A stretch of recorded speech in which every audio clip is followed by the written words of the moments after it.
أعوذ بالله من الشيطان الرجيم. بسم الله الرحمن الرحيم. حميم. تنزيل الكتاب من الله العزيز الحكيم. ما خلقنا السماوات والأرض وما بينهما إلا بالحق وأجل مسمى، والذين كفروا عما أنذروا معرضون. قل أرأيتم ما تدعون من دون الله أروني ماذا خلقوا من الأرض أم لهم شرك في السماوات ائتوني بكتاب من قبل هذا أو أثارة من علم إن كنتم صادقين. ومن أضل ممن يدعو من دون الله من لا يستجيب له إلى يوم القيامة وهم عن دعائهم غافلون. وإذا حشر الناس كانوا لهم أعداء وكانوا بعبادتهم كافرين. وإذا تتلى عليهم آياتنا بينات قال الذين كفروا للحق لما جاءهم هذا سحر مبين أم يقولون افتراه قل إن افتريته فلا تملكون لي من الله شيئا هو أعلم بما تفيضون فيه كفى به شهيدا بيني وبينكم وهو الغفور الرحيم. قل ما كنت بدعا من الرسل وما أدري ما يفعل بي ولا بكم إن أتبع إلا ما يوحى إلي وما أنا إلا نذير مبين. قل أرأيتم إن كان من عند الله وكفرتم به وشهد شاهد من بني إسرائيل على مثله فآمن واستكبرتم إن الله لا يهدي القوم الظالمين. وقال الذين كفروا للذين آمنوا لو كان خيرا ما سبقونا إليه وإذ لم يهتدوا به فسيقولون هذا إفك قديم. ومن قبله كتاب موسى إماما ورحمة وهذا كتاب مصدق لسانا عربيا لينذر الذين ظلموا وبشرى للمحسنين. إن الذين قالوا ربنا الله ثم استقاموا فلا خوف عليهم ولا هم يحزنون أولئك أصحاب الجنة خالدين فيها جزاء بما كانوا يعملون. ووصينا الإنسان بوالديه إحسانا حملته أمه كرها ووضعته كرها وحمله وفصاله 30 شهرا حتى إذا بلغ أشده وبلغ 40 سنة قال رب أوزعني أن أشكر نعمتك التي أنعمت علي وعلى والدي وأن أعمل صالحا ترضاه وأصلح لي في ذريتي إني تبت إليك وإني من المسلمين. أولئك الذين نتقبل عنهم أحسن ما عملوا ونتجاوز عن سيئاتهم في أصحاب الجنة وعد الصدق الذي كانوا يوعدون. والذي قال لوالديه أف لكما أتعدانني أن أخرج وقد خلت القرون من قبلي وهما يستغيثان الله ويلك آمن إن وعد الله حق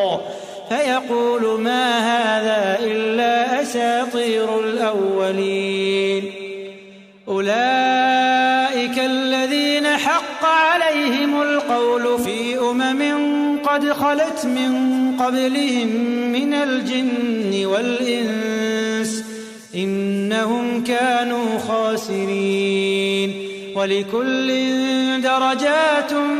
مما عملوا وليوفيهم أعمالهم وهم لا يظلمون ويوم يعرض الذين كفروا على النار أذهبتم طيباتكم في حياتكم الدنيا واستمتعتم بها فاليوم تجزون عذاب الهون بما كنتم تستكبرون في الأرض بغير الحق وبما كنتم تفسقون واذكر أخا عاد إذ أنذر قومه بالأحقاف وقد خلت النذر من بين يديه ومن خلفه ألا تعبدوا إلا الله إني أخاف عليكم عذاب يوم عظيم قالوا أجئتنا لتأفكنا عن آلهتنا فأتنا بما تعدنا إن كنت من الصادقين قال إنما العلم عند الله وأبلغكم ما أرسلت به ولكني أراكم قوما تجهلون فلما رأوه عارضا مستقبل أوديتهم قالوا هذا عارض ممطرنا بل هو ما استعجلتم به ريح فيها عذاب أليم تدمر كل شيء بأمر ربها فأصبحوا لا يرى إلا مساكنهم كذلك نجزي القوم المجرمين ولقد مكناهم في ماء مكناكم فيه وجعلنا لهم سمعا وأبصارا وأفئدة فما أغنى عنهم سمعهم ولا أبصارهم ولا أفئدتهم من شيء إذ كانوا يجحدون بآيات الله وحاق بهم ما كانوا به يستهزئون ولقد أهلكنا ما حولكم من القرى وصرفنا الآيات لعلهم يرجعون فلولا نصرهم الذين اتخذوا من دون الله قربانا آلهة بل ضلوا عنهم وذلك إفكهم وما كانوا يفترون وإذ صرفنا إليك نفرا من الجن يستمعون القرآن فلما حضروه قالوا أنصتوا فلما قضي ولوا إلى قومهم منذرين قالوا يا قومنا إنا سمعنا كتابا أنزل من بعد موسى مصدقا لما بين يديه يهدي إلى الحق وإلى طريق مستقيم يا قومنا أجيبوا داعي الله وآمنوا به يغفر لكم من ذنوبكم ويجركم من عذاب أليم ومن لا يجب داعي الله فليس بمعجز في الأرض وليس له من دونه أولياء أولئك في ضلال مبين أولم يروا أن الله الذي خلق خلق السماوات والأرض ولم يعي بخلقهن بقادر على أن يحيي الموتى بلى إنه على كل شيء قدير ويوم يعرض الذين كفروا على النار أليس هذا بالحق قالوا بلى وربنا قال فذوقوا العذاب بما كنتم تكفرون فاصبر كما صبر أولو العزم من الرسل ولا تستعجل لهم كأنهم يوم يرون ما يوعدون لم يلبثوا إلا ساعة من نهار بلاغ فهل يهلك إلا